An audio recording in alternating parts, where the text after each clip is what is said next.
All right, so I'll just quickly introduce everyone. Some of us know each other and some of us haven't met before. So I'm Cassidy, and this is Zaid.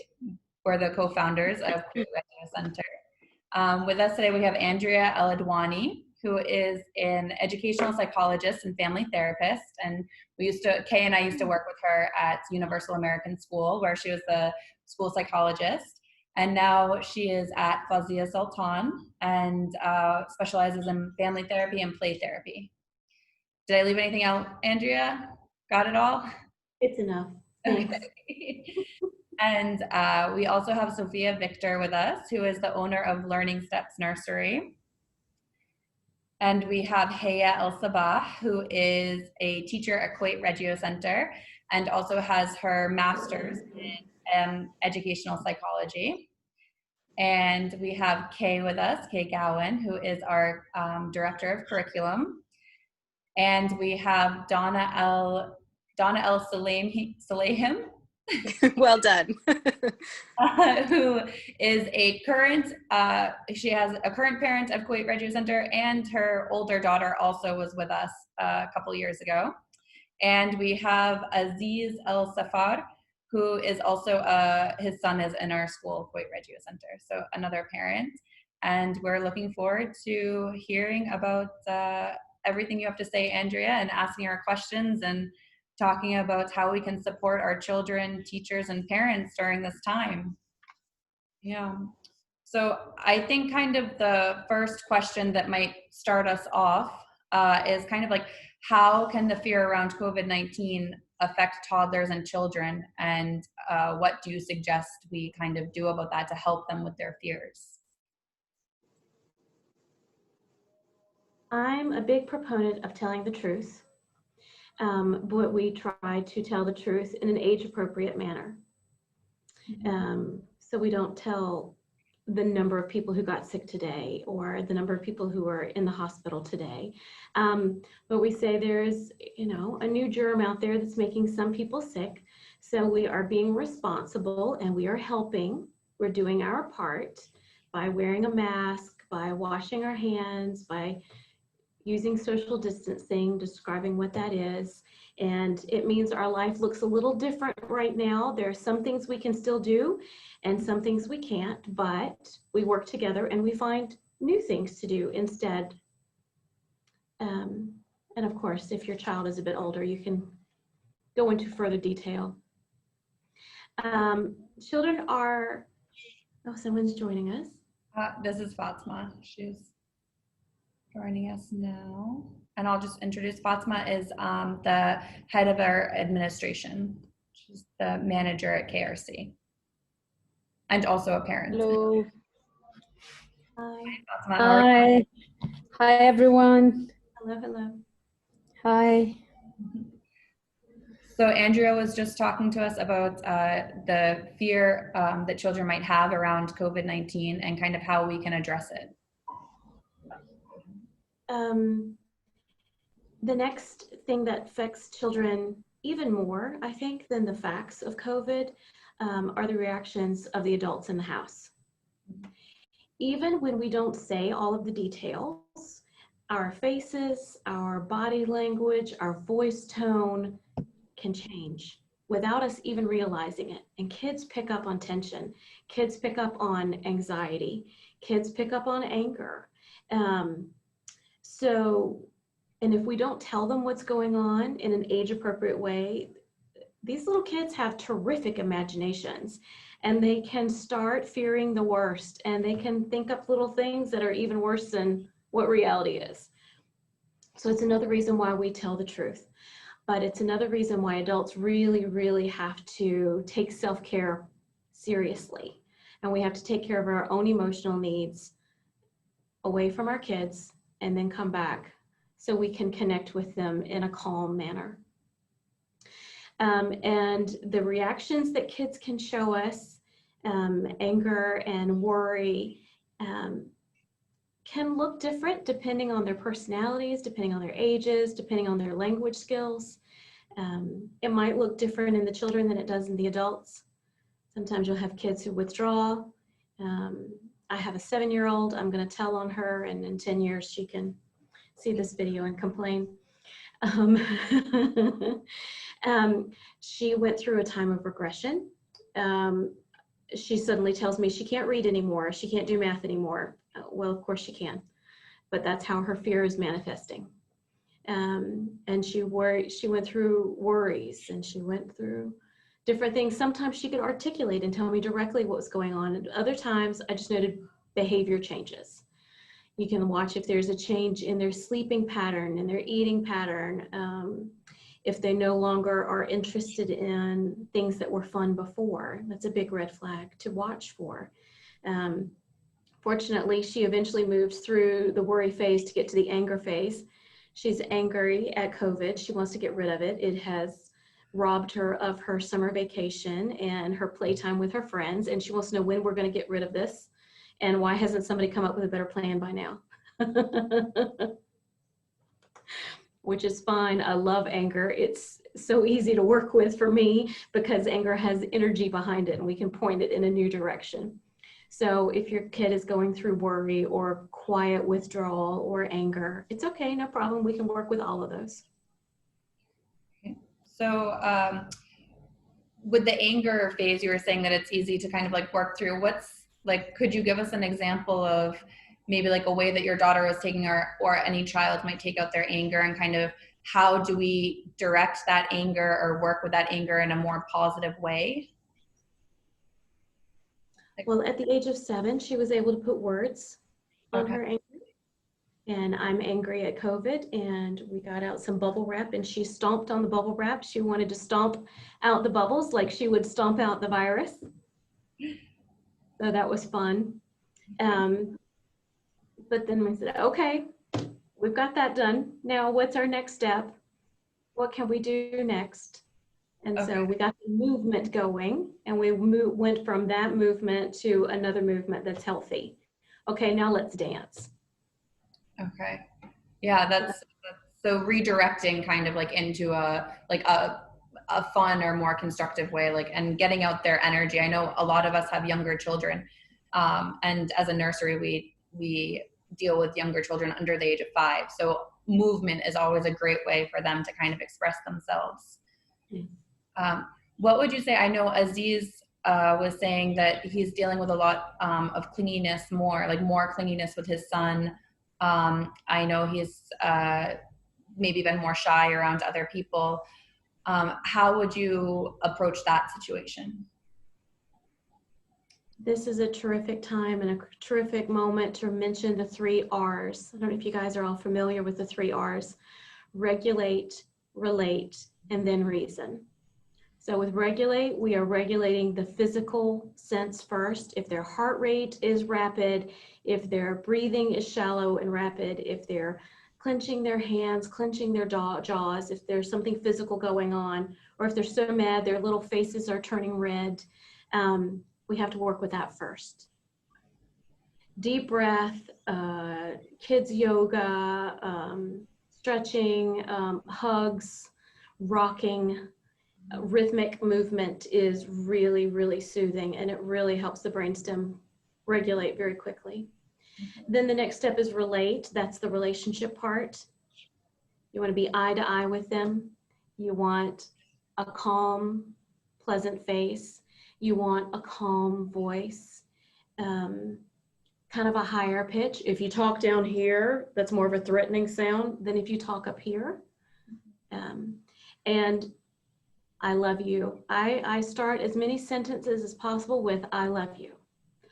I love you too much to let this bother us, and we're going to work together. We're a team, and we're going to find a way to do this together.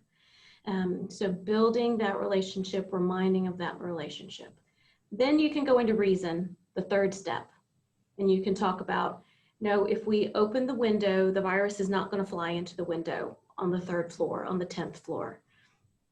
We can go into a little bit of science or a little bit of reasoning.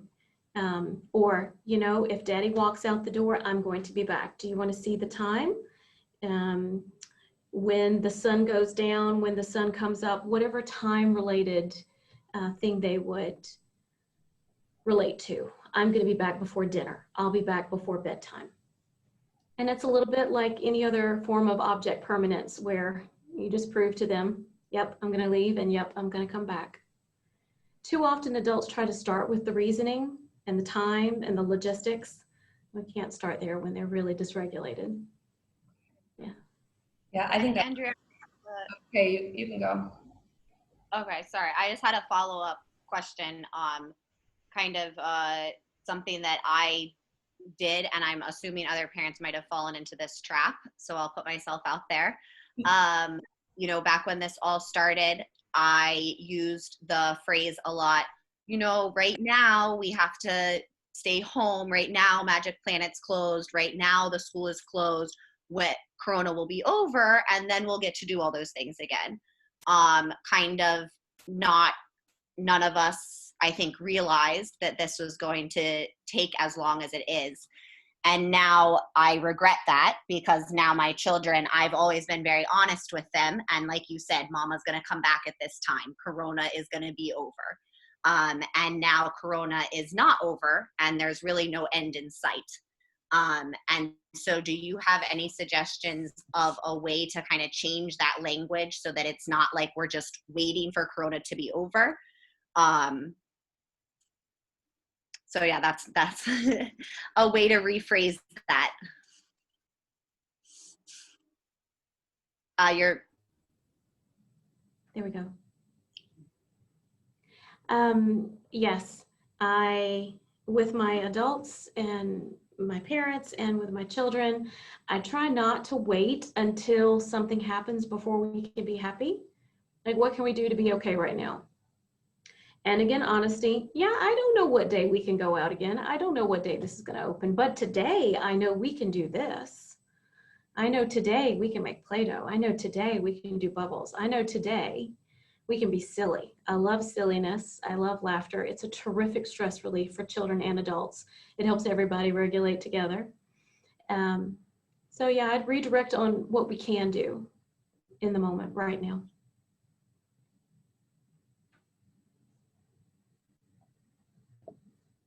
If I can share something.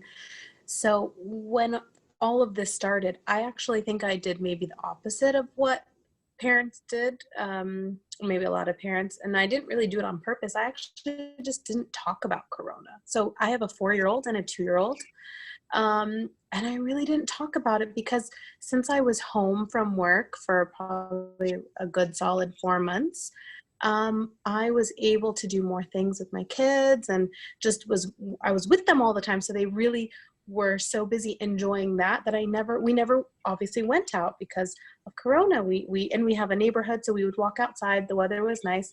So I actually really didn't mention it. And I felt that, okay, should I have been talking about Corona? Should I have been telling her? But then at the same time, I didn't find that there was a need to overwhelm her and give her too much information.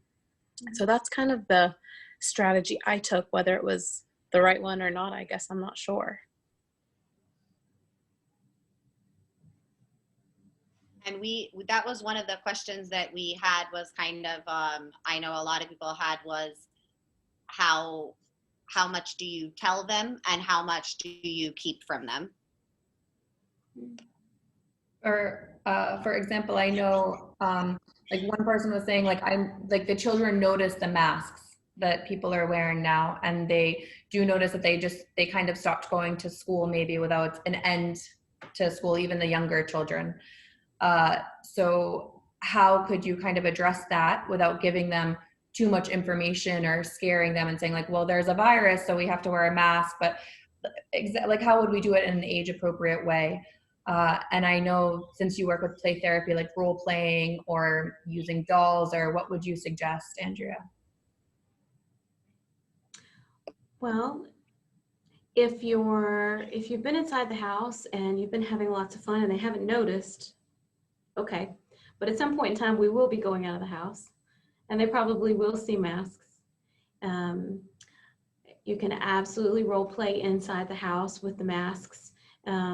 I chose fabric and had my kids choose what kind of fabric they want to make masks with all sorts of crazy characters on them. So then they were involved in the process. And now they're fine with any kind of mask, not that we go out very often, but when we do, they have something. And we have a routine, and it's very matter of fact.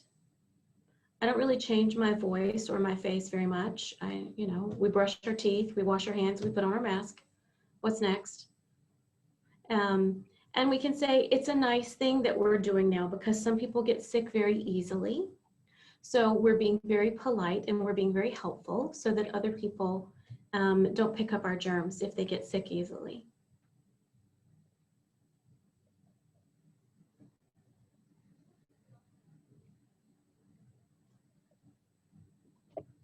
There. All right. So, Andrea, I know in the beginning you mentioned that it's very important as well for parents to kind of take care of their mental health because it will affect the children. Would you mind explaining that a bit more? Like, what are some things that parents can do to kind of calm their own anxiety? And even, I'm sure people are affected by it in ways that they don't even realize. Like, how might you, like, I'm sure it's manifesting in ways and people don't notice it or see it. Kind of what advice would you give? Right. Often adults don't realize how much is showing and how much the kids pick up on. I call them little red flags when we see a change. It can be a dip in memory. Where's my phone? Where did I put my phone? Where did I put my keys? Where's that book? I just had it in my hand. Where did the remote go? Right? Just little moments. It can be, what we often see now is irritability with change, because change comes so often for us, and change is tiring. We have to exert a lot of energy every time there's more change. We got to understand it. We have to plan for it. Okay, I'm going to adapt this for my family. So irritation, we're easily irritable when they're no longer patient with change or with other people around us. There can be physical changes that we note. Sometimes you might notice chronic headaches or stomach's not feeling good. Can notice trouble, a loss of creativity. Before you were able to problem solve. All right, got it, no problem. We can change, we can adapt, we can do this. And then something hits you and you think, what am I supposed to do with this? How am I supposed to get over that? Like, all my creativity has flown right out the window. That's another little red flag. For me, I'm constantly sitting because I've worked continuously throughout this entire thing. I haven't had time off. Well, I did have 1 week, but no, I've worked continuously, and I'm constantly at a desk and I'm not moving very much. So I feel my muscles tighten up, and I go to do a stretch. I'm like, whoa, I've never felt that muscle be so tight before. It can be small little red flags that we notice. And it's good to be able to notice those little ones before they become bigger ones, right? So that was one of your questions. And then I think the other question was, what do we do with the stress? How do we release it? Yeah. There are lots of podcasts and books and websites on self-care. And I hope each of you here today has their own self-care routine. But COVID has really added layers and layers of new stressors on top of our already existing life. We're already employees, we're already parents, we're already daughters and sons and brothers and sisters and husbands and wives. We already have homes to take care of. We already have daily stress. We know what to do with that. But every time I turn around, COVID is coming up with a new stressor for us to deal with, right? So our regular self-care routine is not quite enough. It's time to kick it up another notch. And it has to be really, really intentional. I have to have something in my calendar every day. And according to research, we really need to do our stress relief activities in the morning and early afternoon. If we wait until evening to try to do some stress relief, it's not enough time for our bodies to process out all the cortisol, and it can disrupt our sleep at night.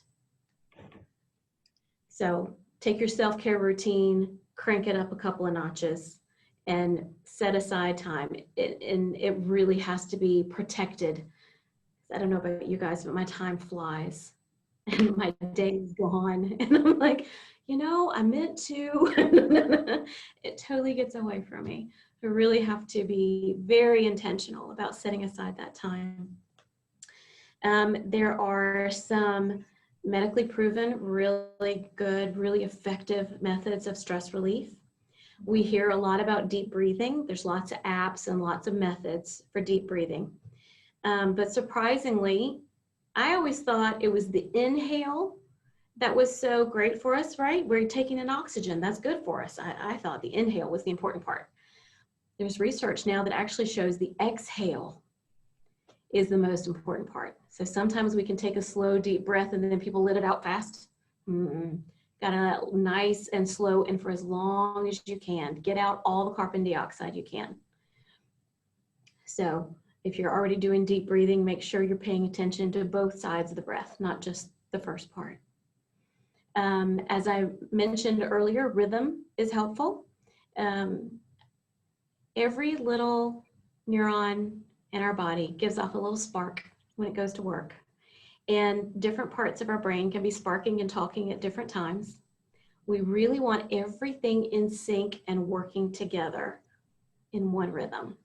So singing, dancing, drumming, rocking in a rocking chair, swinging in a swing, anything that's set to a tempo helps regulate heartbeat, breathing, brain activity. And the singing is a buy one, get one free because you're slow breathing and rhythmic at the same time. So singing in the shower, in the car is a great way. Exactly. Crank up the tunes, go sing. Everybody needs to sing. And I've noticed personally since kind of everything started, for me, I've had so many ups and downs. Like one day I feel like, okay, I've got this, everything's fine. And then I'll get some news and there's a 24-hour period where I'm just like, I'm down, I'm low, I'm stressed. And my kids do notice it. And I think a lot of it is not knowing what's going to happen. Like all the rumors that are going around, like when before the lockdown, how every week it was, oh, we're going to go into lockdown. Oh, we're going to go into lockdown. Oh, like there were so many rumors. And I remember the month before lockdown, I was just stressed every 3 days, hearing rumors and listening to them. And even now, like, is school opening in October? Is school opening in November? Is school, like, how do you kind of like drown out the noise a little bit to take care of your own kind of feelings and emotions, but at the same time you still need to get this important information? Like, it's such a hard balance. It is. I am also really intentional about my capacity, my emotional capacity. I have to save this much of my capacity for my work, this much for my family, this much for my mental health. And anything else that's left over, I can deal with the news. I'm very intentional about how often I look at the news and which news sources I look at. I want to wait and see what has already been confirmed, not what someone thinks might happen, could happen, probably will not happen. I'm also very, very intentional about my social media use. The vast majority of my social media has to do with gardening and nature and architecture and not about gossip. And of course, there's people from my home country I want to keep in touch with, and they're on there too. But when those people are really dysregulated and putting very upsetting things on, I mute them. I love them, but I mute them. And especially when they're putting up horrifying videos and pictures without the front screen on it that gives you the warning, if you click on this, then I don't have the capacity to just flip through in my chill out time and see horrifying things on my feed. That person's going to be muted.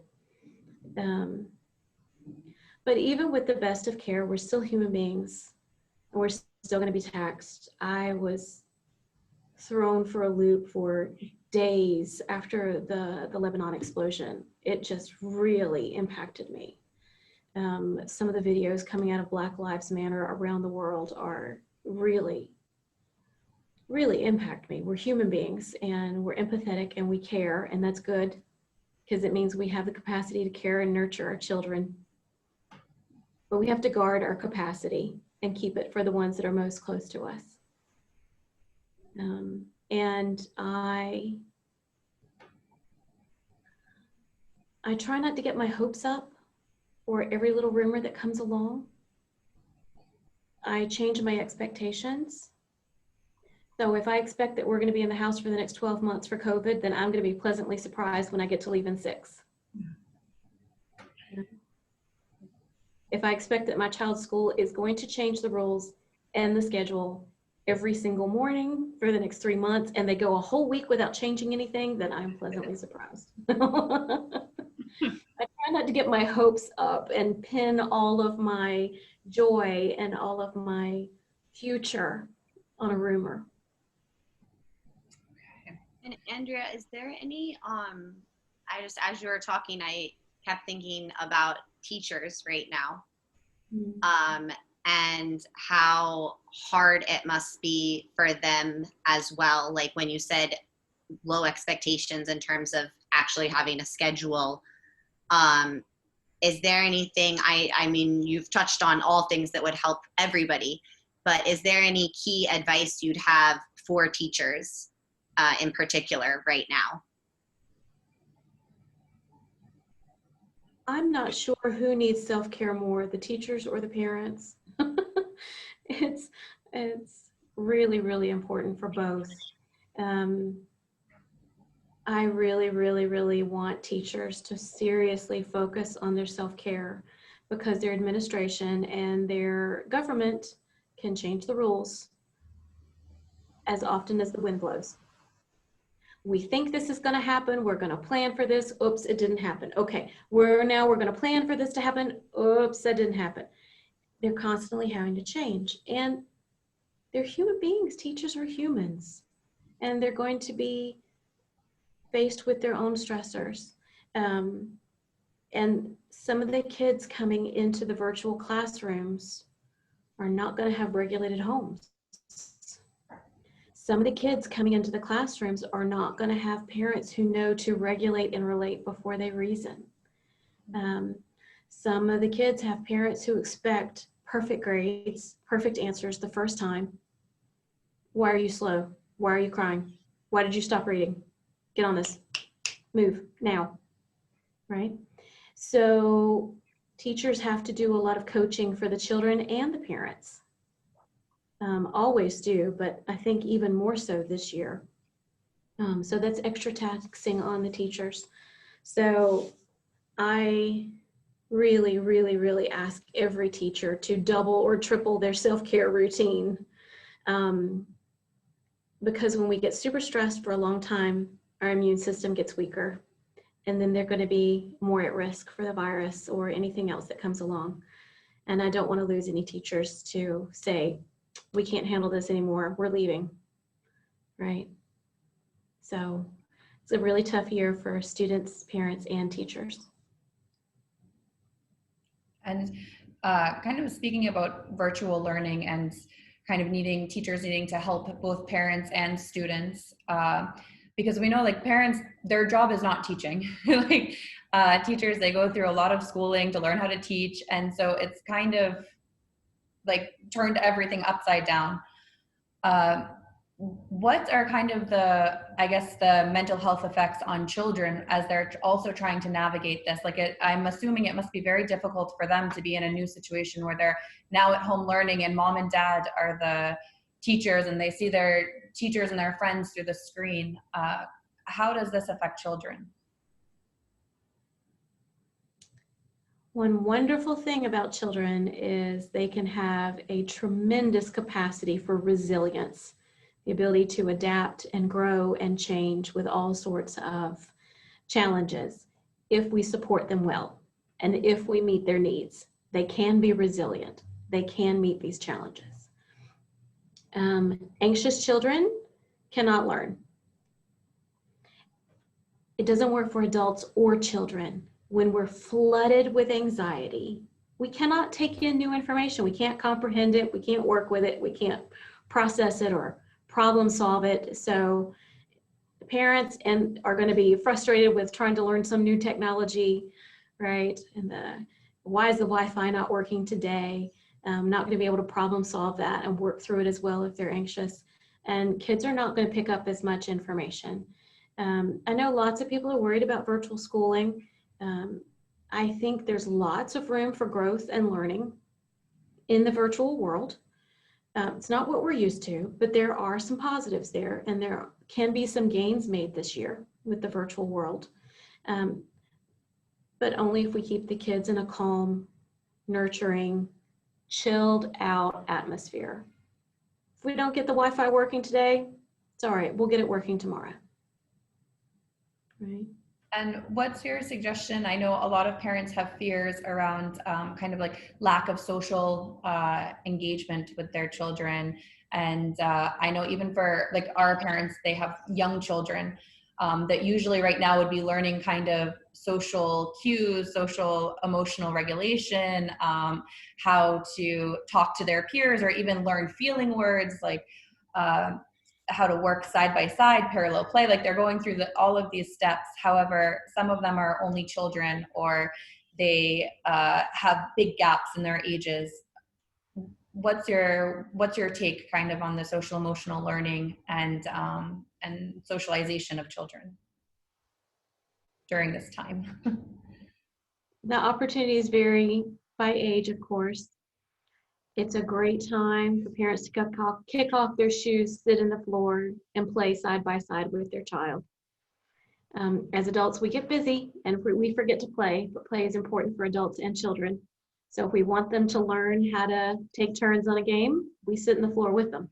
We play the game with them. If we want them to learn how to handle losing a game, we're in the floor with them. We're doing it together. Different families have different social structures around them. Some people live in a family home with 15, 20 people, and they have children available of different ages. That's okay. It's really only in school that our lives are divided by age. The whole rest of our life, we're dealing with people younger and older than us. So it's perfectly okay for them to play with cousins of different ages. Simon Says is applicable to everybody. Blowing bubbles is applicable to everybody. So that's a great thing to use. We can use technology. I really, really appreciate it when schools who are using virtual school allow kids to keep the camera on so they can look one another in the eye, they can look their teachers in the eye. That's really important. I really encourage all the schools to do that. If you have family and friends who are not accessible in person, use the technology, visit with them. I was sharing with Kay earlier that I have two girls in high school. They have cell phones of their own, and they're still in contact with their friends, and their friends are still in my house every day. I'm used to having a house full of kids. I still have a house full of kids because they walk around on their phone, on speakerphone, and those kids in other houses are embedded in the conversation in my house. Where they still call me Mama Andrea, and we're still connected. So we can use a variety of tools to continue the exposure to social situations.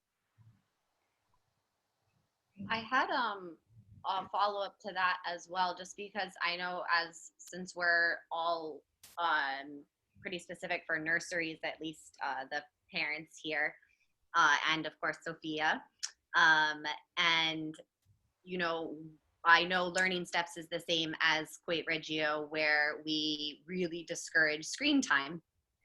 And now we've been met with the only way for our children to socialize safely is screens. And I, would just love to hear you kind of touch on that, on how do we balance, basically are screens as bad now that they're our only way to socialize? Should we relax our screen time rules, these kind of things? For the development of concentration and sensory integration, I would encourage people to use the largest screen available.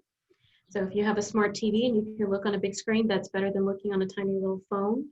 When we're face to face with a really small screen, we're so focused on that one thing, we're not taking into consideration the information around us. If we're looking across the room at a much larger screen, we still see out of our periphery things that are happening around us.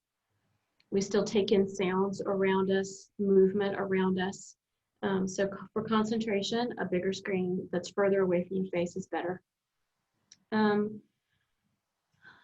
Having interactive conversations on a screen is certainly better than just mindlessly watching hours and hours of YouTube. So interaction on the screen that is two-way, they have to practice language skills, problem-solving skills, social skills, is healthier than just staring at a cartoon. So we do have to relax our typical rules on amount of screen time. It's not so simple now to just put a time limit. Now it's about quality and intention and setting parental controls so that once the conversation is finished, the electronics are closed and now we're engaged in active play, or sensory play, something else.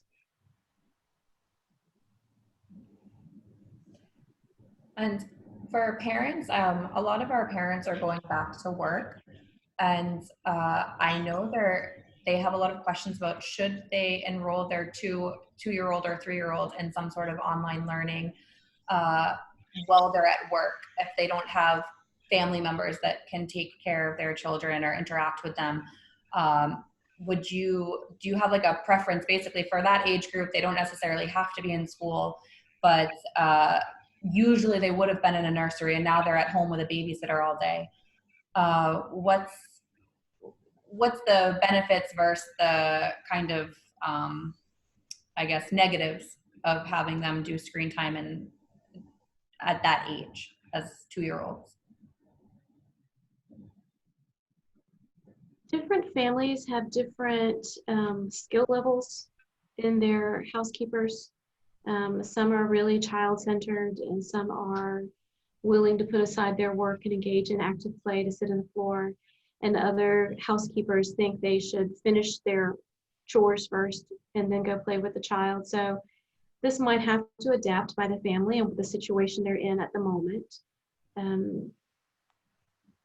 I have seen screen time for little ones that can be good for movement-based activities, so they're not just sitting all day.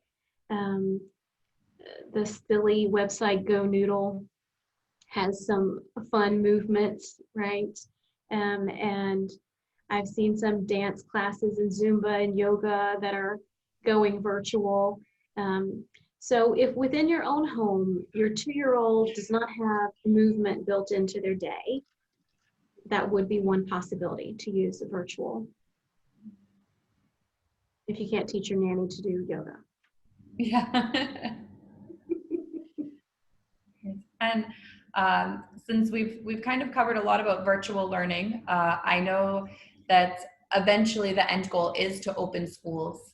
Kind of what are the, I guess, mental health risks of staying closed with virtual learning versus opening schools with children that might have to social distance, teachers in masks? How would this affect children? I honestly don't think we have a perfect option right now. I think every option has its pros and its cons. I have accepted this as one of the things in life that is beyond my control. And so I don't have the capacity to worry about something that's beyond my control. I'm just going to adapt as best I can for my children in my home. I think if we go back to school and we need to keep masks on, if we need to keep social distancing, that's really, really difficult with little ones. I cannot imagine how I'm supposed to work in person with a 2-year-old and not allow that 2-year-old to hug me. You know, I don't know how to do that. I don't know how to work without that. I don't know how to work with a 2-year or 3-year-old who is 2 meters away from me. Because what do we do when we help them with their learning, when we help them regulate their emotions? Proximity. We come closer to them, not further away from them. So yeah, I don't have any perfect answers on how to do that. I did, as I mentioned, I don't go out of my house very much these days, trying to be respectful, and I don't need to go out, so I don't. But I did have to go to the avenues. For one thing, there's one return I could only do in person in that store. Okay, fine, I'll go. And I witnessed 60% of the people in the avenues, 60% of the adults in the avenues not wearing a mask. So if the adults are not wearing them, then how are they modeling for their children to wear them? I'm not sure if we come back with a hybrid model that we're going to come back with children who have been trained on how to wear a mask, wash their hands, do the social distancing. And our teachers going to be prepared for doing that work for them, right? We would love to have the kids come back to us already wearing their mask, already washing their hands, already using their elbows instead of a high five, right? Or giving a virtual hug. Distance hug. But I don't think we're going to have that. I think we're going to have a lot of kids that we have to teach those little skills to. I also think it's going to be quite difficult to help kids regulate and teach them about emotions when I have more than half of my face covered up. Right? We use so many tiny little muscles in our face to express and to connect with one another. Our little mirror neurons that are up here on the top of our heads are firing constantly, picking up on these tiny little changes in the face. And we need that. I think it's going to be really challenging to communicate verbally. I already have a hard time when if I'm going through a drive-through and someone is a different nationality than I am, they have a different accent than I have. We have a hard time understanding each other with the mask on. I mean, it could be great to teach kids articulation. Speak clearly. But it's quite possible we might have a few extra misunderstandings than we had before. Maybe we have to extend a little bit more patience, a little bit more grace. Maybe they're not ignoring our commands. Maybe they just didn't understand what we ask because the mask makes it harder to hear. And it's really difficult for our kids with auditory processing and hearing problems that can't see mouths moving. Yeah. Auditory processing is very, very difficult to find and diagnose. Kids go a long time without getting diagnosed properly. And they don't realize how much they rely on being able to see someone's mouth move to hear what's happening around them. So there are challenges for staying home, and there are going to be challenges with going back. We're all going to have to kick up our self-care another notch again and extend patience and grace with one another to work through them. And so I have a bit of a follow-up question. So let's say that schools do end up resuming and children are going back to this kind of environment. What mental health facilities or kind of counselors or procedures should schools be preparing for or take into consideration? Like, should they have some counseling classes for parents or for students, or kind of what extra things could they do to make sure that they're there to meet the needs of parents, students, and teachers? There are many schools here who do have counselors, social workers, school psychologists. Absolutely, please use them. Please use them on every floor. There are schools here who don't have counselors, psychologists, social workers. And I think for all the schools, whether they have a counseling team or not, there's some very, very good professional development out about trauma-informed classrooms. You can find short articles. You can find sometimes a free or discounted PD, or you can really jump in with both feet and do an intensive learning if you've got the time and space for that. But a lot of the things for trauma-informed classrooms are going to apply to classrooms when we return after COVID. A lot of things about slowing down the pace, using your voice and your face intentionally, using movement and rhythm intentionally, using connection rather than reaction. If something doesn't go well, we stop. We get down at the child's height. We meet them where they are. What's going on here, buddy? You look like you're having a hard day. Let's work together. What can we do here? It takes a lot of extra energy, a lot of intentionality, and a lot of refocusing. Where this child is right this moment is more important than what's on my syllabus. It's more important than the curriculum. If I don't meet this child where they are right this minute, this curriculum is going to go out the window. They're not going to learn any of it. We got to regulate, relate, reason. We got to slow down, meet them where they are. So. And as you were talking, I had a question actually about a topic we talked about previously.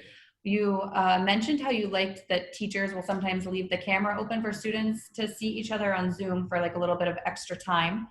Are there any other ways that teachers can kind of facilitate that social aspect of learning, like that you would recommend? I don't know, maybe like extra calls home to the parents, or more one-on-one Zoom, or setting up a Zoom schedule for kids to see each other without any teaching going on, maybe like an hour a week where they just kind of have a Zoom hangout.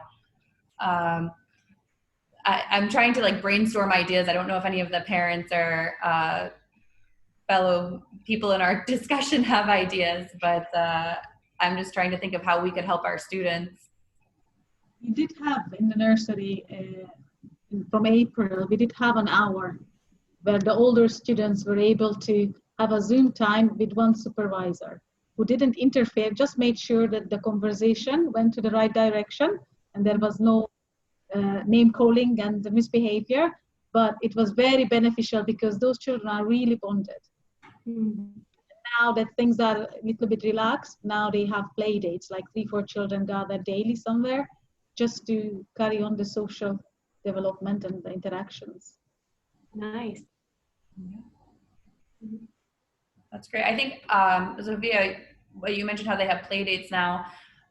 One aspect that is a positive of this is that parents before, they never got to see how their kids interacted in a class because they're not there, but now they get a little glimpse of it, even though it's through a computer, they can see little bits. And as a result of this, now parents are all, they are much more bonded together also under these circumstances, because as we know, parenting reached an all-time high now, and they all need support. As I cater mostly for the expat communities, they don't have the extended family to give them the support that they could get if they were locals. And like this, the parents can gather, exchange ideas, and I am very much in touch with many of them, and a lot of them are feeling guilty of the way things go at home now, that the children are out of control. So I am always just reinforcing that it is important that you have a time out for yourself, because you need to recharge and set up the routine for yourself and for the children. Set up a guideline for the day. Don't let the day guide your day. Just, it's important that you structure it very well, and then children can predict what comes next, and you can predict what comes next. So there will be a much more healthier environment at home.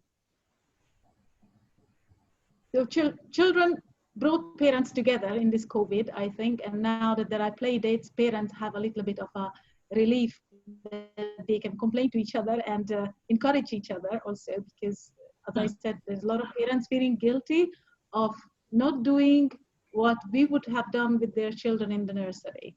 Mm-hmm.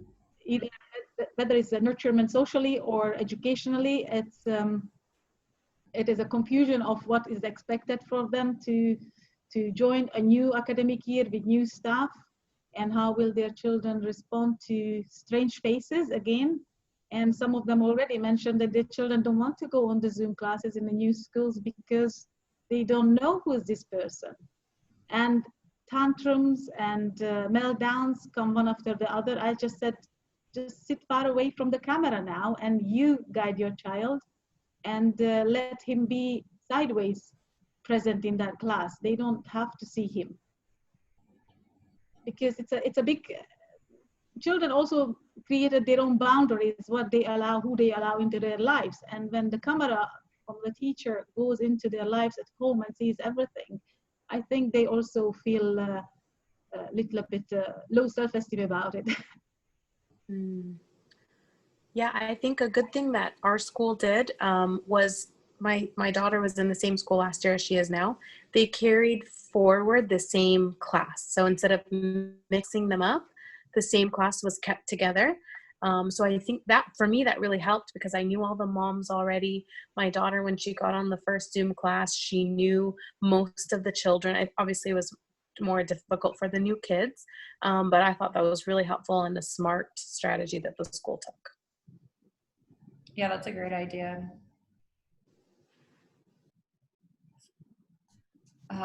So Sophia, when you were talking, you were saying that some of the kids were having, of your students, where they were having more tantrums at home. I've also heard of a lot more kind of behavior problems at home. And parents are kind of like, how do I deal with this? Or what's the best approach? And at the same time, they are trying to be sensitive to their children's needs, and they know that they're going through a lot.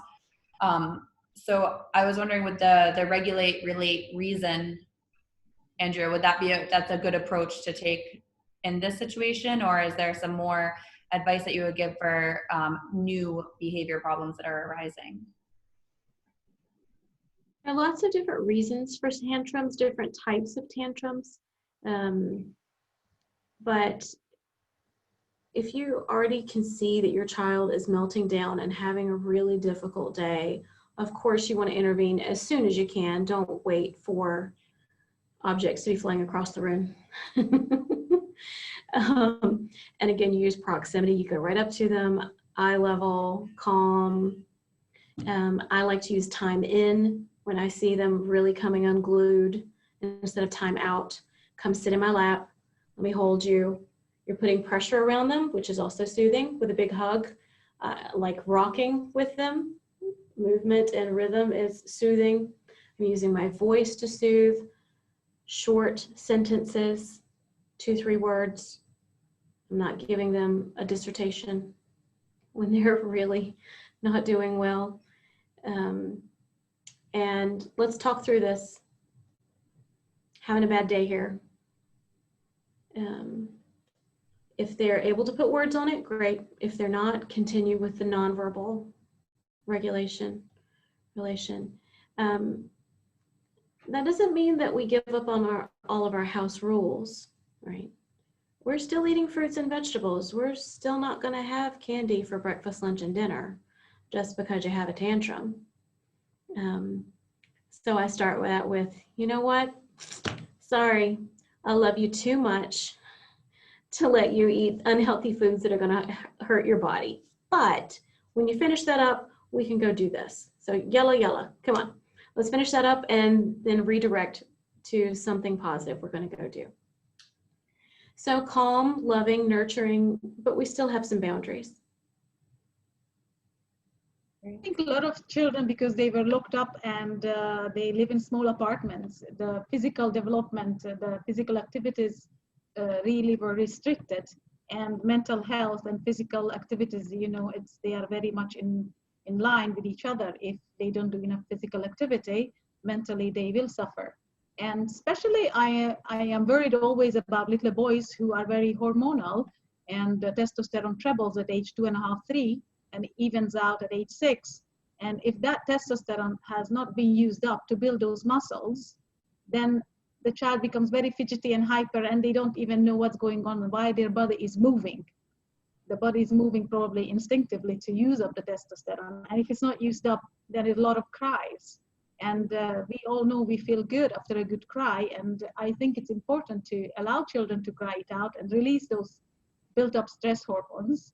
And then they regulate, as you said, and we can come down to a chit chat and discuss how they are feeling. And often parents put a closed-end question and the answer is yes or no. I think if we leave it open-ended, then we can get more information out of them. And a lot of children with their problem-solving skills, because the risk-taking now is, at age-appropriate risk-taking is now is not at this normal level, because they are always in the safe room, in the safe home. And when it's known that if they learn to take age-appropriate risk, they will have problem-solving skills developing further.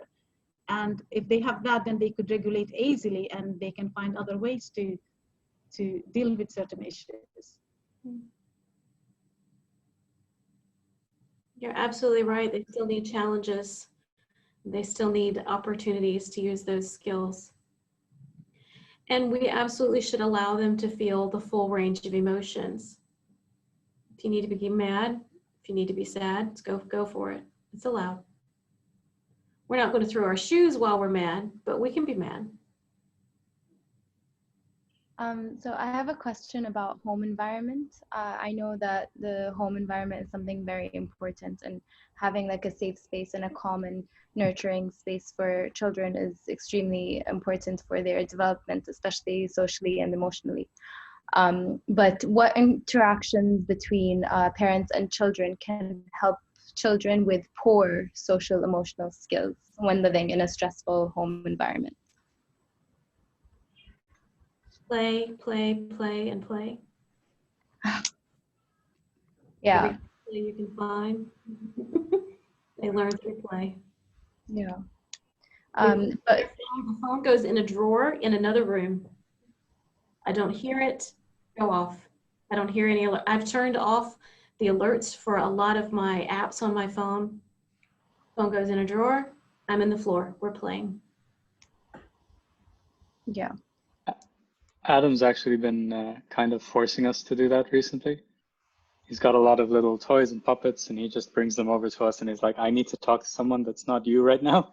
So you be this puppet, and then we'll talk. And I didn't realize that, like, to what level, like that was because of the social isolation until what you were just saying right now. Yeah. I know also a lot of mothers have been affected. I think there's kind of, it hasn't been even between fathers and mothers. A lot of fathers are still going to work. And I know a lot of mothers that have said that they're leaving their jobs or they're taking a leave of absence from work in order to stay home with their children, because kind of the burden falls on them to take care of the homeschool or the virtual learning. And I've heard a lot of complaints and sadness from them that they feel like they're missing out on career opportunities, or it's kind of a mix. You know, some are like, I'm grateful that I have this opportunity to stay home with my children. And some are upset that they're losing that income, and now they feel like their family is suffering from the loss of income. And at the same time, they feel a sense of loss in their identity. Like they used to go to work, they used to have this part of themselves. And I think they're looking for kind of ways to fill in that gap or to mentally kind of work through it. Is there anything that could be done or could be helpful in that situation? Work actually fulfills a lot of different needs. Definitely financial. Easier to pay the bills when you got more money coming in. It can provide, depending on the job and depending with your relationship with your career, it can be a sense of fulfillment, of accomplishment, of a purpose. I have a reason, I have a skill, I have something that I can do that is helpful. I fit in the broader context. I fit in the world. It provides social interaction. I love children dearly, but there's times I want to talk to adults. I need some cognitive stimulation on a different level. And there can be, also depending on the job, there can be a little bit of thrill seeking. I've got a new project, I've got a deadline. Let's rush. Yes, sense of accomplishment. I did it. I overcame that challenge. So there's lots of different needs that get fulfilled by a job, by a career. So might have to look for some different ways for those needs to be filled. I don't know. I think it would be a huge accomplishment if I could teach my high school daughter anything about math. So we have to acknowledge our needs, grieve the loss of what that career meant for that time, look for new ways for those needs to be met, and also have a longitudinal, a long-term perspective about it. This is not eternity. This is months, hopefully months, that we'll be dealing with this, and my life will change again. And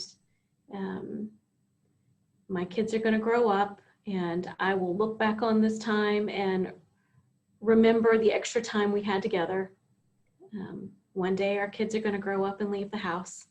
So what new joy and what new benefit can I find in this moment today?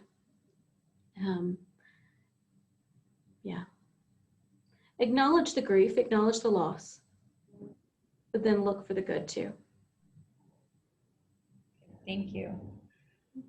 And I think I've asked most of my questions and the questions that we got from parents on Instagram that were writing into us. I just want to kind of open it up to make it a discussion between all of us, anyone that wants to jump in. If you have any questions or even personal experience that you want to share, now would be a kind of a great time to start.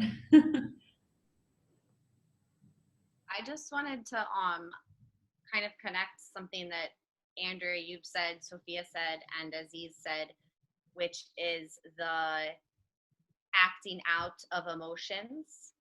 And especially, I have 3 boys. So that they're all under the age of 5.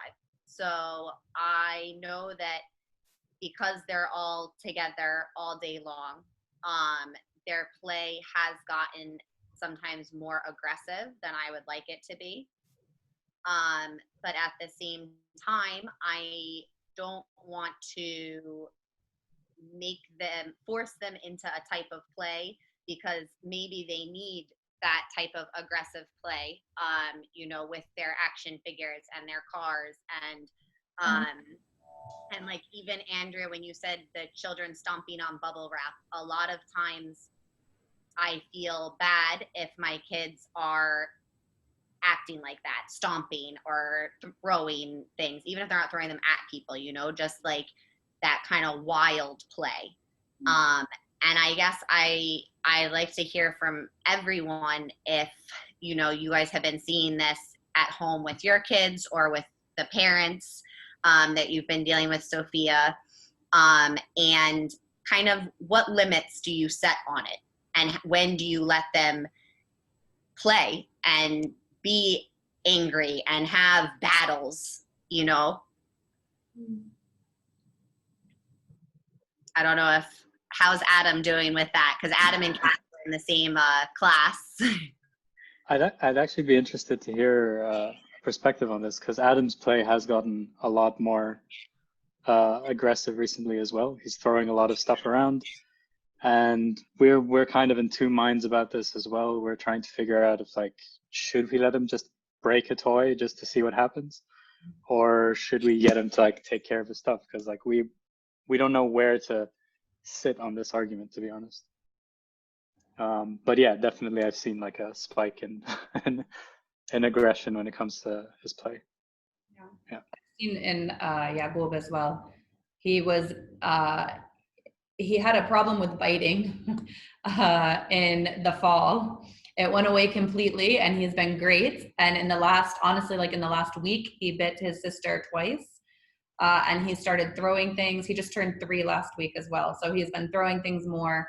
And I feel like he's having a lot of kind of mixed emotions and trying to find a way to get out those emotions. And a lot of it is through aggressive play. Even throwing toys. He has, like Kay, you said, the action figures that are fighting or He'll sometimes play a policeman, and he wants to be the evil robot and the policeman. Like, so I also have questions about kind of how to deal with that. And I think as a society right now, I know I'm extra maybe sensitive to my kids being aggressive because of everything that's going on, mainly in the US. But you know, the bad guys and the police and the, you know, all of these things that kids act out, I don't know if I'm being more sensitive to it or they actually are being inappropriately aggressive. I don't know if anyone else has experienced that, where all of a sudden stuff that little boys used to do, that I remember not being okay. When I was a kid, it was okay. And now I feel like I need to step in. And I don't know if anyone has had similar anxieties. Hi. I just, okay, I have a lot of questions and a lot of things to say, but I want to focus more on the questions of the parents about this situation, because I have 3 kids too, and I have my oldest, he was a very struggled kid, and he has a lot of problems to deal with his anger. I end up to put it on him to fix his problem. And this works very well with all my kids. And now with Leo, he is 3 years old. The main things, I returned back all the problem to him. Like when he broke anything or he did something bad, I ask him, what you did, is it good or bad? And he fixed this problem. And he will tell me later on if he wants to do it again or no. For most of the time, I return it back to his field. And I put, as, I don't know if we can say this, but the ball in his side. Let him decide what he wants. Let him, even if, as you said previously, Andrea, that let them be angry, let him break it, but let him understand that it's gonna be good for later or no. So this is one of the ways that it works very well with all the kids with different personalities. Other than that, with this situation, I have the opposite questions of UK. Like Leo, he used to stay at home and he's very comfortable, and he is like not only in the safe zone, like during this 6 months, the past 6 months, we get them everything they need. For now, he's very excited, but I'm a little bit also scared. Is it okay or not okay? Like, because now, if I want to teach him something, today he just told me, like, my house, it's not a class. You are not a teacher. And he doesn't want to listen from me anything. And he used the Cassidy.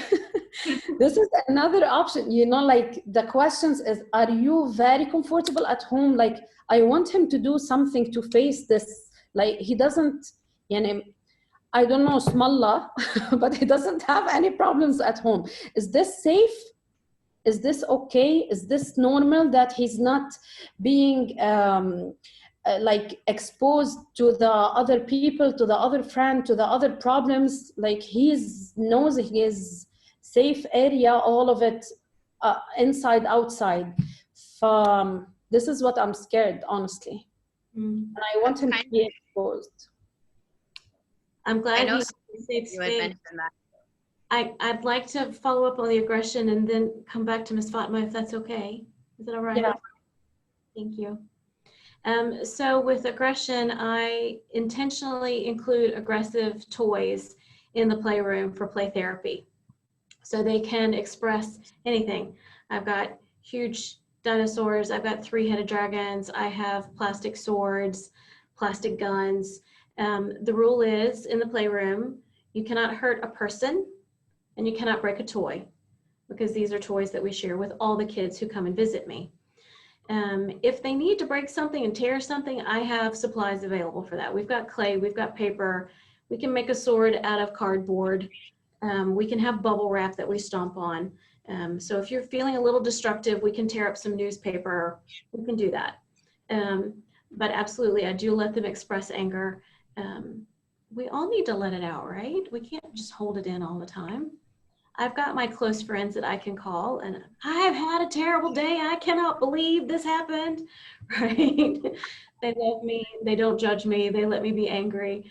We need to do the same thing with our children. Let them express. When they start hurting one another, that's a different ballgame. Nope, we don't hurt people. And depending on their ages, my own two daughters roll their eyes now and they remember the number of times I said, ladies, do you think you can fix this on your own or do you need some help? Like, Mom, well, we're not supposed to be hitting one another. We're not supposed to be breaking toys. Can you find another way to deal with this or do you need some help? I like giving them autonomy and giving them the chance to show that they've learned something. Of course, if they're way too dysregulated, it's scoop in, pick up the kid, move them away from the other one. Yeah, do that. Can I say about the wrestling and fighting with boys? I am a mother of two boys now. They are 20 and 24, and there were plenty of wrestling. And there was one rule with wrestling. I think it's very important they wrestle because this is a very masculine thing. It's a very boisterous thing. But if you set up a rule, you can wrestle, you can twist, you can pinch, but if someone says it hurts, stop, you have to stop because we don't hurt. So my younger child had to put his hand up, it hurts, stop. And my older child stopped immediately. And we can condition our children at young age to back off, to freeze when someone says stop, because later on coming another hormonal phase at teenage years and then late 18s and 20s, when they become very aggressive again. But if somebody shouts stop and they had this childhood experience where they had to freeze when they hear the word stop, they will stop in the middle of a fight. And the other thing that we used is emotional intelligence. If one heard the other and I said, how does it make you feel when he cries? Does it make you feel good? Do you feel nice about it? And he said, no. And I said, do you want to feel good? Yes. And I said, how can you make yourself feel good? By not hurting others. Okay, so you have to hear when they say stop, or when you see their face changes because it shows pain. So I think wrestling, it's important with a rule, and it doesn't become an aggressive fighting, but it becomes kind of a sport and exercise. So that's how I dealt with my boys. I don't encourage wrestling in the nursery amongst children because it's a large group and children needs to be closely supervised with this. And when you have 16 students in a kindergarten, in a playground, you cannot afford to have such rules. But I often encourage parents to wrestle with their children to embed or condition their brain. Stop means I freeze, I back off.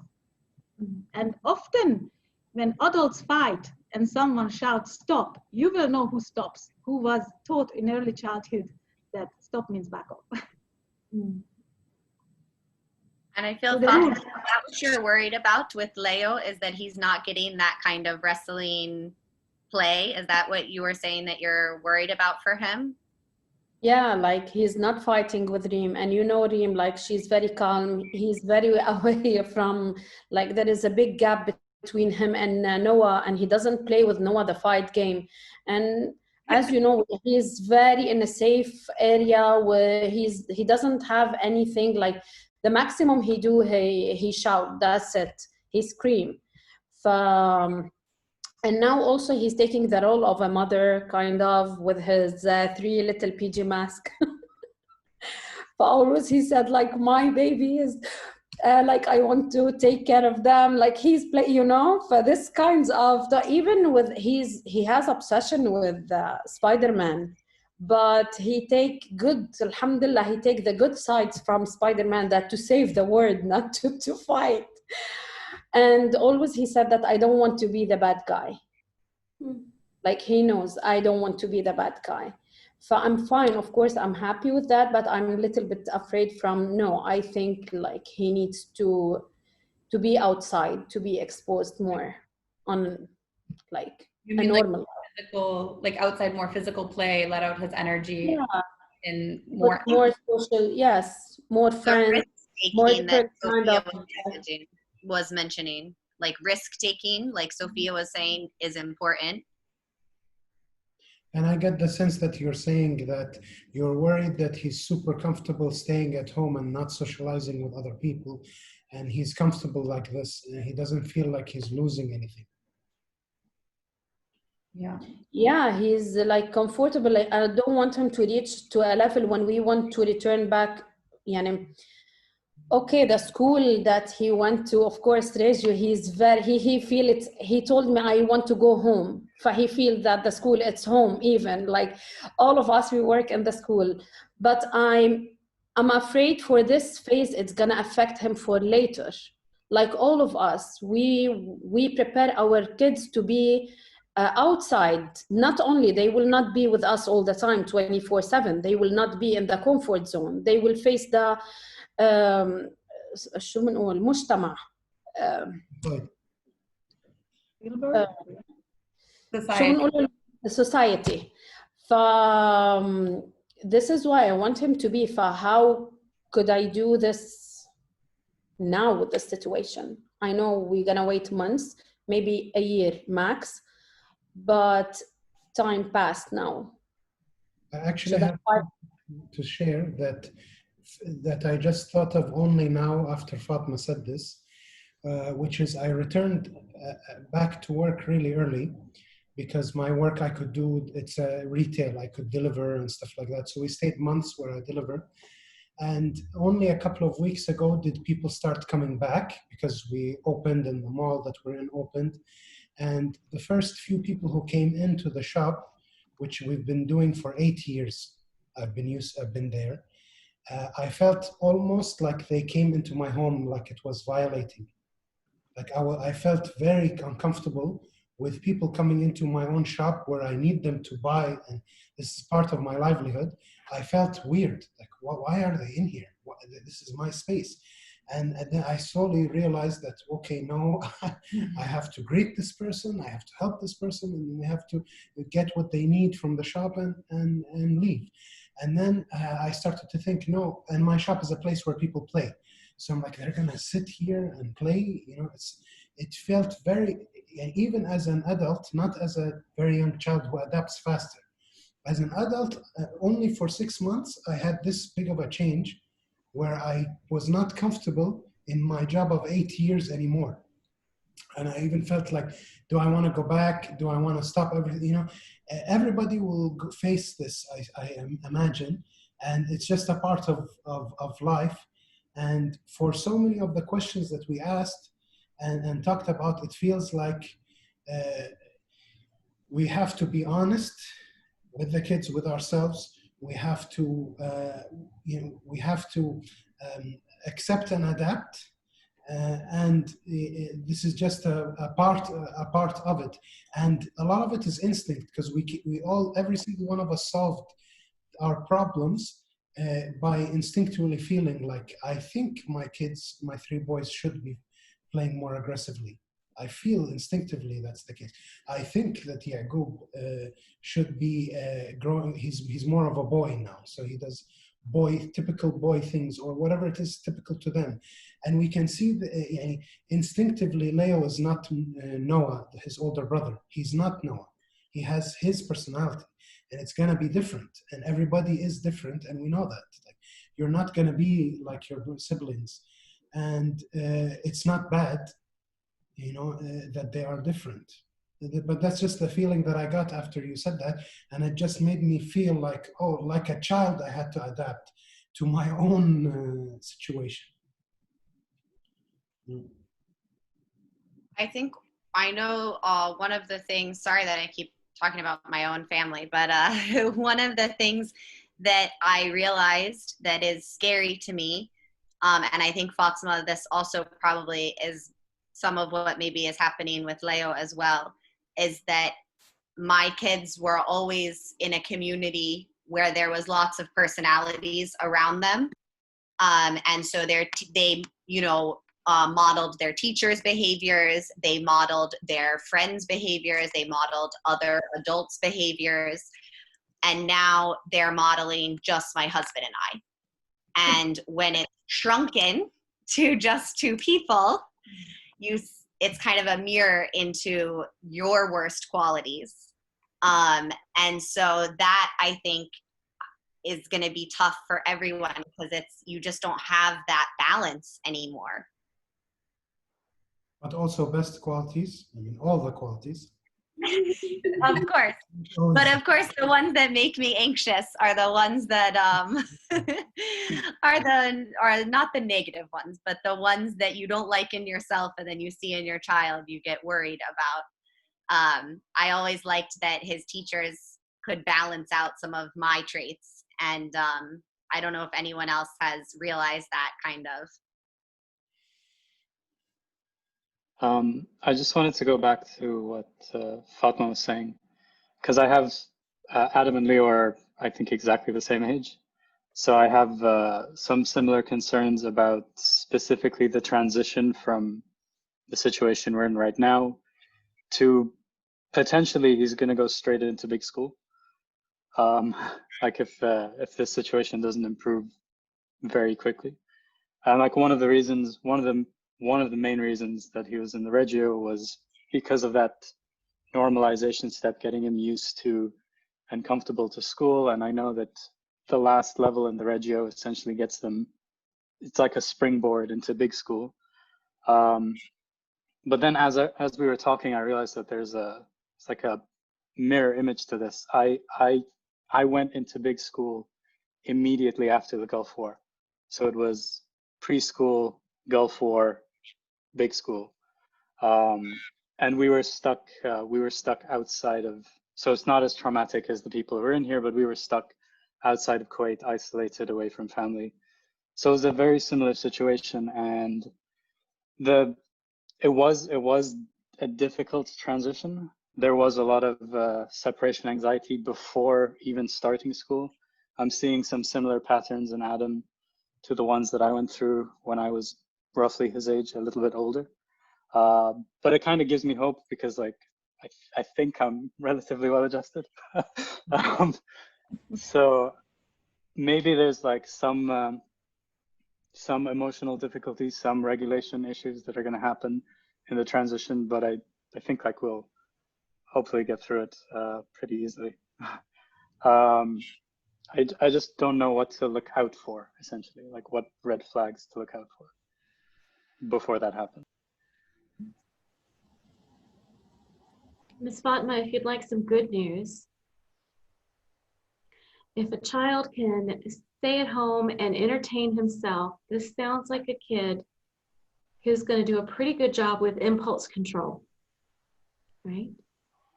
So you might be able to trust him when he gets his license and he's driving on the road. You might be able to trust him when he goes out into the workplace and he has a difficult conversation with his boss. He can hold his tongue and wait for a good solution. So he might have good impulse control.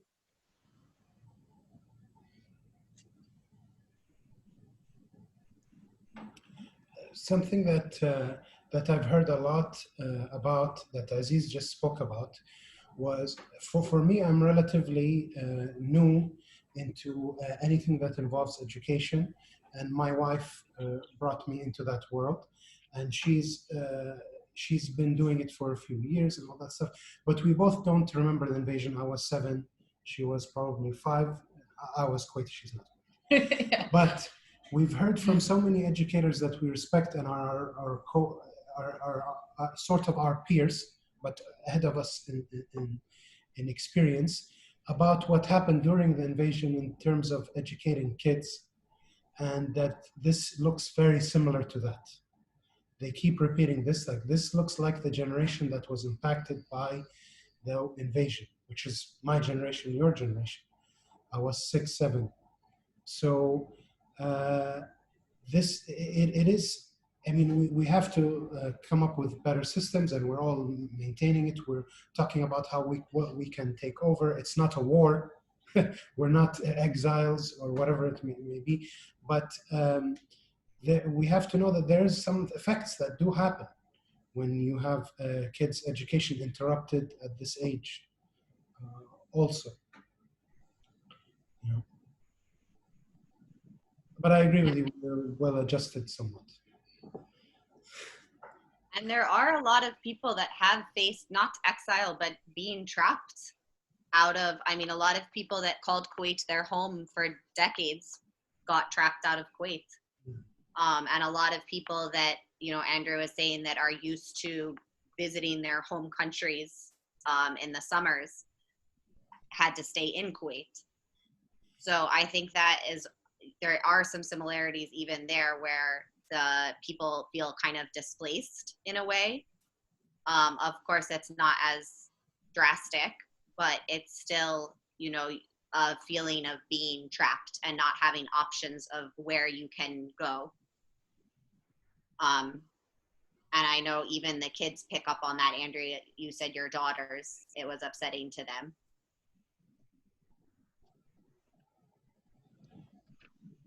I'm gonna say, Aziz, you noticed your child's playing was different. You noticed the withdrawal symptoms. You seem to be an in-tune parent, and I think you're gonna notice the red flags if your child changes. You might wanna trust your gut. In play therapy, we have saying that being is more important than knowing. Being there present with the child is more important than knowing every single answer that could ever exist. So it sounds to me like you're already there. You're already being there. On that question, actually, sorry, do you have any tips for how parents can be more present? I mean, I think some of us are better at it than others, and we have so much going through our head all the time. I mean, do you have any tips to how we can really shut off and be present? You have to have your own emotional needs taken care of first.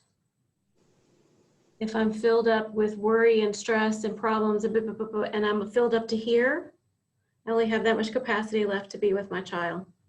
If I take care of my needs and empty it out and okay, I'm good. Now I walk in with a huge capacity to be with them and to allow them any emotion they need to have. If I only have this much capacity left, I'm not going to be excited about negative emotions. It's not going to feel tolerable for me to hold more negative emotions than I'm already holding.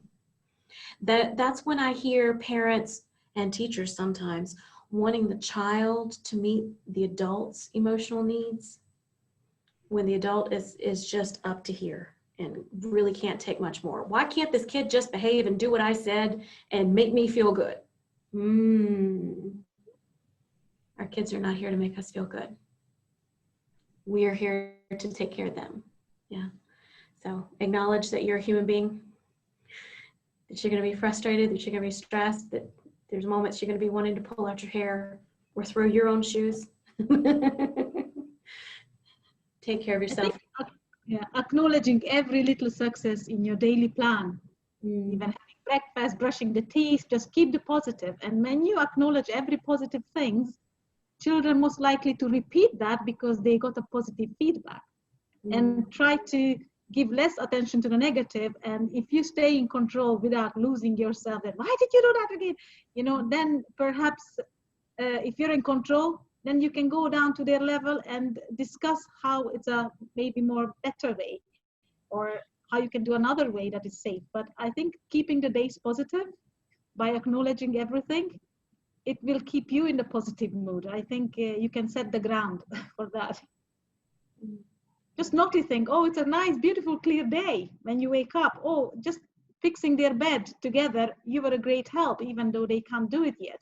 But just to give them the positive notions, I think that will just set your days better emotionally. And I think also as a parent, just realizing that every family is different. Every family has kind of a different makeup. They have different needs. They have different situations. And knowing that you're doing the best with what you have and the best that you can in this situation. And giving yourself that space kind of to, even if you make a mistake, acknowledge the mistake and kind of move on. And even for me, I know I've been working from home a lot. So at one point I just said, okay, for this amount of time every day, I'm, like Andrea said, I'm putting my phone in the drawer. I'm not going to look at my phone. I'm not going to answer an email. This is the time where I'm spending with my family. I'm gonna focus on my kids, and I'm gonna give them that one-on-one. And sometimes even usually I try to divide it, like half an hour for Yaqub, half an hour for Nejla, so they have that one-on-one time with me. And then we have family time all together as well. And it's just, they know this is their time, and I'm not going to be distracted. I'm not going to have my phone. I'm not going to be thinking about work. I'm just going to try to like mentally shut off. And as Andrea was saying, for kind of help, like self-care, I've been walking in the mornings, and I need my like hour walk every morning to clear my head before I start the day. And there's honestly a huge difference on the days that I miss my walk. The stress and anxiety I feel, and the amount that I'm able to give to my family, it's a big difference. So it like self-care is very important, and making sure that you have that space for yourself, and then kind of face the world. I think even for children, connecting with nature, going down to the beach, in the afternoon, it's got so many benefits, releasing stress, or taking away focus from things that they are finding difficult to deal with. And there's so many things they can pick up and relate to, and then set the next day routine, whatever they collected on the beach. So it can be a positive chain reaction going out, and now that is free to go out, you're free to go out, and there's so many beaches that is not crowded at all. So I think it's one way to get out. Or a lot of people have gardens just to collect leaves, or just find little rocks, whatever. I think connecting with nature, it helps us all. Yeah, it's great to take them to some like green spaces or beaches. And children, especially like the children in our nurseries and that age group, they need a lot of that sensory experience to be out and be in nature. And even my children, they don't like the feeling of grass on their feet. And at least like a couple times a week, I take them to our garden, and I tell them like, no, we're taking off our shoes, and I have to take off my shoes with them. And I was like, we're gonna put our feet in the grass, and we're gonna feel the earth, and we're gonna run around. And usually I get protests from them. Yabubi's like, pick me up. But by the end, they're running around. They forget that they don't like the grass, and they get their energy out. They collect the leaves. It's a huge. You see a difference in their mood and in their, honestly, happiness. So that's a great point. Thank you. And I think Cassidy. No, I was just going to say, I think Cassidy made another great point where I think we should allow ourselves to be different. I know that kind of, for instance, I used to try to wake up and exercise every morning. I would try to run or something. And then I realized that I was incredibly irritable on the days that I ran. So I think sometimes we have to acknowledge that just because, Instagram tells us this is the right thing to do, or other people, it works for other people, we really have to say, hey, for me, I have been so much happier. I stopped exercising altogether, and I have felt much better. And I'm going to say that for everyone to hear, because I think we do need to do what works for us. And I think when you hold yourself to someone else's standard, you end up you don't take care of yourself. So I liked that Cassidy brought that up. And Andrea, in terms of when you keep talking about self-care, I think it's so important that people understand that yoga isn't self-care for everyone. And even for your kids, the same thing with the aggression is, I think everyone they imagine that, okay, if my kid is really well adjusted, then when they're having a bad day, they're not going to throw a tantrum. They're going to do deep breathing and yoga. And I think that this sets such an unrealistic expectation that we think then we judge our children so much because we want them to be these perfect little mindful creatures. And I think we do have to acknowledge that there are different ways to deal with stress, and it's okay. Just like Andrea said, as long as you're not hurting others. Implied into all of those things you just said, Kay, is letting go of the word should. Whether we say it out loud or we say it in our heads, or if it's just implied, I should run every day. My child should do yoga. I should. That word should doesn't actually help anybody. If we can throw that word out the window and adapt to where we are right this minute and what we need right this minute, we're all going to be calmer. Shoulds don't help. Quotable. Throw the shoulds out the window. Don't help. I like this. I'd also like to take a moment, if we can. I'd like to reflect back on the gentlemen who were talking about the parallels with the war. It's important because we also see, we're talking right now about parents and kids, but for many families who have extended family here, grandparents are important influences. And there are a lot of grandparents who were, and aunts and uncles who are older, who were triggered at the beginning of COVID, at the beginning of lockdown, at some of the similarities with the war. Some huge unknown invasion is coming into our lives. One was tanks, this one is invisible, but still something is taking over my world. Things are going to be shut down. And especially when the rules weren't very clear at the very beginning, they said everything is going to be shut down. Like, really, everything? Does that mean the co-op is going to close? Does that mean the gas station is going to be closed? Does that mean the fire station is going to be closed? Like, what does everything mean? The very first rule that came out on that very first day was everything is shutting down. And that was a huge trigger for some of the war survivors. Mm-hmm. Oh my goodness, we're not going to have access. What, you know, it brought up some of those old fears again. So, yeah, the capacity of the aunts and uncles and grandparents is also important to consider, because we want our kids to stay connected with extended family where they can.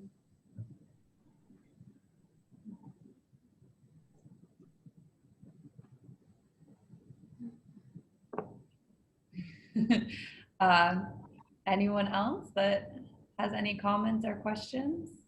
I think we've covered a lot of topics. There's a lot to think about. I'm sure tomorrow I'm gonna have so many extra questions now, like after replaying the conversation in my head. But yeah, I think that this talk has given us a lot to think about, and definitely self-care is one of the most important things for teachers, parents, students, for everyone. And also, like Kay said, your quote about take the should out of it, and less comparing ourselves to others and kind of acknowledging what we can do and what situation we're working with. Just some great advice that I'm going to be playing in my mind over the next coming weeks. So if no one else has any, or Andrea, did you want to say something? I'm going to say I've got a handout for adults on some self-care routines with the science that goes along with it. Not a lot, because I'm kind of a science geek and I could talk forever about it, but some little bullet points, and I'm happy to share it. So if anybody gets stuck in their self-care routine and it's not just working for them and they want something different to look at, it might be helpful. Yeah, that would be amazing. Yeah. How would we get a hold of that? If you want to email it to me, I can send it out to everyone. Perfect. Yeah. All right. Well, thank you everyone for joining us tonight and for joining the discussion. And I guess that's it. We will be editing the video and putting it up in the next few days. So you can see highlights from it on our Instagram. So if there's something you're trying to remember from the conversation and you want to listen to it again, you'll be able to find it on the Instagram. And yeah. All right. Thank you very much. Thank you, Andrea, so much for joining us tonight. Thank you, Andrea. Thank you. Good to see some of you. Good to meet some of you. Thank you. Thank you very much. Bye. Bye. Bye, everybody. Bye, everyone. Bye. Thank you. Bye. Thank you. Yeah. Thank you.